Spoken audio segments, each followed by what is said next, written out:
دوستان، امروز میخوام پنیر پروبیوتیک با یک طعم اصیل و خیلی خوشمزه رو بهتون آموزش بدم. این پنیر با ماست درست میشه.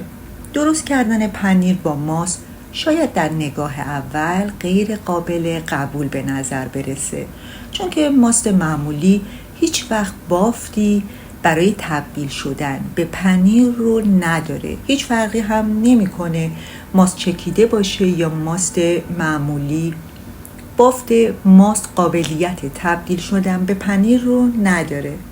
اما ماست های پروبیوتیک در کانالم مثل ماست با مخمر نخود یا موسیر که بهتون قبلا آموزش دادم رو شما میتونید به راحتی تبدیل به یک پنیر پروبیوتیک خاص و بی‌نظیر کنید. امروز پنیر با ماست پروبیوتیک نخود رو آموزش میدم. آنزیم های موجود در نخود خام نقش خیلی کلیدی در بافت ماست و پنیری که با این ماست درست میشه داره. آنزیم های نخود خام به شدت روی پروتئین های شیر عمل میکنه و با فعال شدن میکروارگانیسم های داخل شیر باعث تشکیل لخته های بزرگ، مقاوم و سفت میشه که در نتیجه یک ماست سفتی به دست میاد. اینو دیگه شما هم میدونید، خیلی از شماها این ماست رو درست کردید.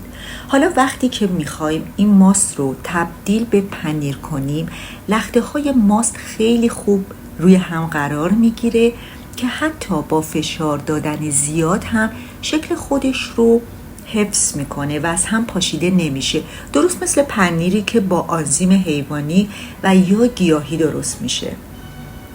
پنیری که با ماست پروبیوتیک نخود و یا موسیر درست میشه از نظر طعم و بافت بی‌نظیره.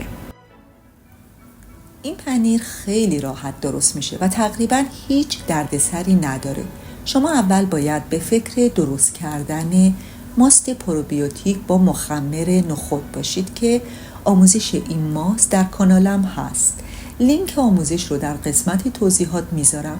شما این ماست رو مثل همیشه درست میکنید، منتها با این تفاوت که مقدار مایع ماست که به شیر میزنیم میتونه بیشتر باشه و گرمای محیطی که ماست رو نگه میداریم هم باید خیلی دما بالا باشه، چون که این دفعه نمیخوایم که ماست به دست بیاریم و شکل و بافت ماست رو داشته باشیم. میخوایم یه چیزی شبیه به لخته های پنیر به دست بیاریم. این اتفاق زمانی میفته که پروتئین کازئین از پروتئین وی آبش جدا میشه. برای خیلی از شماها و حتی خود من این اتفاق افتاده که میخواستیم ماست درست کنیم ولی به جای ماست پنیر درست شده.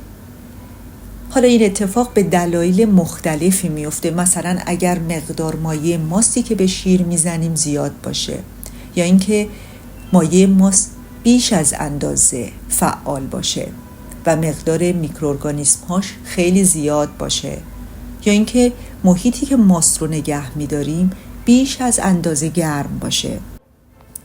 من همیشه از کلمم و کیسه آب داغ برای تخمیر ماست استفاده میکنم، ولی این دفعه چون که میخوام ماست از آبش جدا بشه به جای یک کیسه از 2 کیسه آب داغ استفاده میکنم و حتی بعضی اوقات یک پتو هم روی کلمم میندازم تا که حتما این اتفاق بیفته.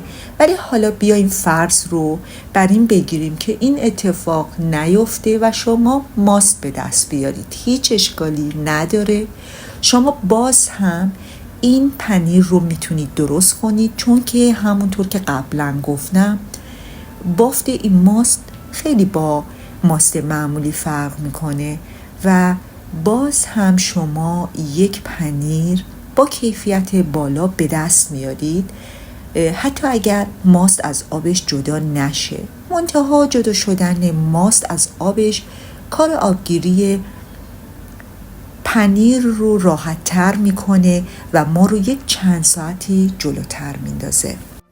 شما میتونید مثل همیشه از همون 30 گرم مایع ماست برای 1 لیتر شیر استفاده کنید. به شرطی که مایع ماست خیلی فعال باشه، وگرنه باید مقدار مایع ماست رو کمی بالا ببرید، به 40 گرم برسونید.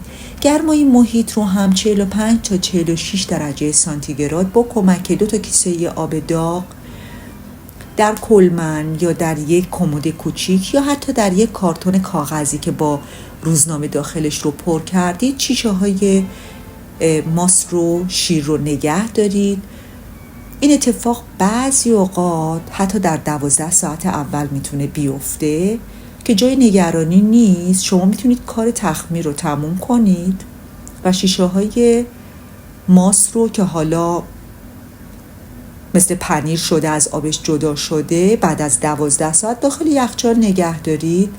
چون که این پنیر یه تخمیر چند روزه داره، ما داخل یخچال میذاریم به خاطر اینکه لخته های پنیر کمی خودشونو بگیرن و مقاوم بشن. ولی اگر که مثل همیشه بعد از 24 ساعت یا 36 ساعت این اتفاق افتاد، در واقع ماست لخته شد، از آبش جدا شد، بعد از این مدت باید به مدت 1 روز 12 ساعت داخل یخچال گذاشته بشه تا لخته ها خودشونو بگیرن و برای کارهای بعدی که همون آبگیریه آماده بشن.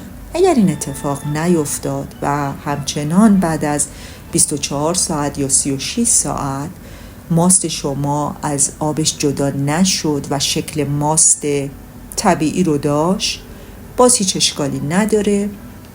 شما میتونید این پنیر رو درست کنید. کار آبگیری یه مقدار طولانی تر میشه، ولی باز همچنان یه پنیر با کیفیت بالا به دست میارید. هیچ جای نگرانی نیست. من از 4 لیتر ماست برای این قالب پنیر استفاده کردم. شما میتونید از 1 تا هر چند لیتر ماست که خواستید استفاده کنید. مقدار نمک رو هم چشمی استفاده کردم. در واقع برای هر لایه مقداری نمک روی پنیر پاشیدم. هیچ لازم نیست که مقدار نمک بالا باشه. تخمیر این پنیر چون چند روزی در محیط اتاق طول میکشه، اون طعم خاص و خوشمزه حتی با نمک کم هم در پنیر ایجاد میشه. برای نوع قالب هم خودتون رو به درد سر نندازید. حتما نباید قالب خاصی باشه. از یک آبکش یا یک قالب پلاستیکی که خودتون سوراخ کردید میتونید استفاده کنید، یا اینکه از یک پارچه نخی استفاده کنید. پارچه نخی هم به شما شکل و بافت یک پنیر خوشمزه رو میده. همیشه گفتم، باز هم میگم، تمام وسایل، شیشه ها، پارچه هایی که برای تهیه ماست و پنیر استفاده میکنید باید از قبل تمیز و پاکیزه باشه. وقتی که تمام شیشه ها رو داخل قالب، داخل پارچه خالی کردم، برای اینکه آب پنیر کاملا در بیاد باید یک فشاری روی پنیر بذارم. ولی قبل از گذاشتن فشار یک صفحه فلزی یا پلاستیکی که هم اندازه قالب مورد نظرم باشه پیدا میکنم و روی قالب میذارم که فشار مستقیم روی پنیر نباشه، روی اون صفحه پلاستیکی یا فلزی باشه که به شکل غیر مستقیم آب پنیر در بیاد.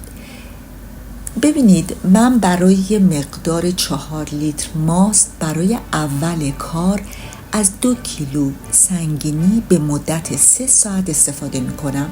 بعد از 3 ساعت سنگینی رو به 5 کیلو می رسونم. اگر مقدار ماست یا پنیر شما کمتر بود، از سنگینی کمتری استفاده می کنید. در مرحله اول با فشار 2 کیلو بعد از گذشت 3 ساعت پنیر رو از قالب در میارم و با احتیاط بر میگردونم و دوباره در قالب میذارم تا پنیر شکل زیبا و یک دستی پیدا کنه. ولی این دفعه فشار رو بالاتر میبرم و به 5 کیلو میرسونم و میذارم تا 18 ساعت به همین شکل در محیط و دمای اتاق تخمیر بشه. ما میتونیم تا 24 ساعت هم پنیر رو به همین شکل بذاریم در دمای اتاق تخمیر بشه.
بعد از گذشت 18 تا 24 ساعت پنیر رو از قالب در میارم. این دفعه بدون پارچه، بدون قالب، روی صفحه چوبی که برای تهیه سوشی ازش استفاده میشه قرار میدم. اگر نداشتید شما میتونید از یک تخته چوبی استفاده کنید. روی پنیر کمی نمک میپاشم. بعد از 2 تا 3 ساعت پنیر رو بر میگردونم. اون طرف پنیر رو هم نمک میپاشم. همین 2 بار پاشیدن نمک کافیه. میذارم به مدت 24 ساعت تا 36 ساعت در دمای اتاق در یک محیط سرپوشیده که هوا داخلش جریان داره قرار میدم. شما میتونید از یک آبکش استفاده کنید روی پنیر قرار بدید یا یک توری سوراخدار روی پنیر قرار بدید که حشره‌ای رو پنیر نشینه تا این مدت پنیر تخمیر بشه.